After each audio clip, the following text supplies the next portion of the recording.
আসসালামু আলাইকুম বন্ধুরা, কেমন আছেন? এই যেমন ধরেন এই আচার মালাটা, এটা বিভিন্ন রকম কাজে কাজে ব্যবহার করে। যেমন ধরেন আপনারা পিঠা বানতে গেলে নারকেল লাগে। যেমন ধরেন কোনো বিয়ে বাড়িতে কোনো একটা খানা তৈরি করলে একটা নারকেল লাগে। তো এই নারকেলটা খাওয়ার পরে যে মালাটা আপনারা ফেলে দেন ময়লার ডিবুতে বা ময়লাতে, ডাস্টবিনে, তো সেখান থেকে যারা ময়লা টোকায় বা বোতল টোকায় তারা টোকায় এনে বিক্রি করে। তো বিক্রি করার পর এই মালাটার দাম পড়ে 1 কেজি দাম 6 টাকা বা 7 টাকা। যেমন ধরেন এটা নিয়ে আবার মহাজনরা কি করে, এটাকে আবার বস্তা প্যাকিং করে ঢাকা পাঠায়। ঢাকার থেকে এখানে আবার কি এটা কয়েল তৈরি হয়, বিভিন্ন রকমের কাটিং হয়, মেশিনে চুরানো হয়। চুরানোর পর এটাকে নিয়ে মনে করেন শুকানো হয়, কিছু কেমিক্যাল দেওয়া হয়। কেমিক্যাল দেওয়ার পর আপনার মানুষের কয়েল তৈরি করা হয়। এই প্লাস্টিক জগৎ থেকে কত টাকা আয় করা হয় এই বোতল। যেমন ধরেন আমাদের মাঝে এরকম ওষুধের বোতল, ঠিক আছে, এবং ওষুধের বোতল অনেকে খান, ভিটামিন। যেমন দেখেন এখানে ভিটামিন লেখা আছে, এখানে ভিটামিন।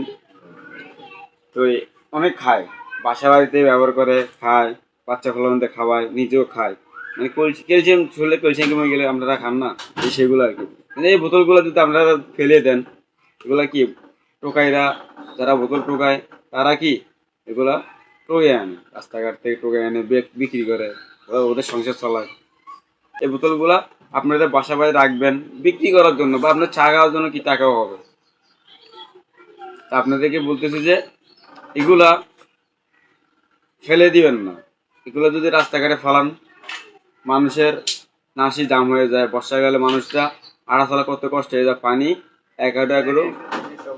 এগারো একরও কি মাজায় পানি হয়ে যায়। মানুষের ঘরে বাসা বাড়িতে ময়লা আবর্জনা, টয়লেটের পানি, নাসির পানি সবাই কি বাসা বাড়িতে উঠে যায়। তা আশা করি আপনারা এগুলো ফালাবেন না। এগুলো একটা জিনিস বস্তার ভিতরে রেখে দিবেন, ভাঙেরওয়ালা আসলে ভাঙেরওয়ালার কাছে কি বিক্রি করে দিবেন, যেটা আপনার প্রয়োজনীয় টাকাগুলো আপনার কাজে আসবে। যেমন আপনি চাগানে টাকা পাচ্ছেন না, এগুলো কি আপনার পাশাপাশি ধরেন পাশের প্লটকান ছিল, এখান থেকে নিয়ে বিক্রি করলে আপনার কি চাগানে টাকা হয়। সেই জন্য বলতেছি আপনারা এগুলা রাস্তাঘাটে কোল্ড ড্রিঙ্ক, যেমন ফোল্ডিং বিক্রি করা হয়, অনেক কিনে।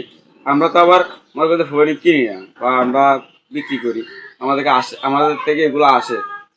ভাঙ্গে টোকা যারা আছে এগুলো আমাদের থেকে আনে, আমরা এগুলো কি কালার করে কি এগুলো কি জাত করার পর এগুলো ওয়াশ করি, কাটিং করি, বিভিন্ন রকম আইটেম কাজ। আপনাকে সবাই দেখবেন ভিডিওটা, কিন্তু এই ভিডিও পার্ট 2 যখন দিব তখন আপনারা দেখতে পারবেন কিভাবে কাটিং করে, কিভাবে মালগুলো কালার করা হয়, কিভাবে মালগুলোকে সাইজ করা হয়, কিভাবে মানে বিভিন্ন রকম আইটেম। এখানে আইটেমের শেষ নেই বা আইটেমের অভাব নেই।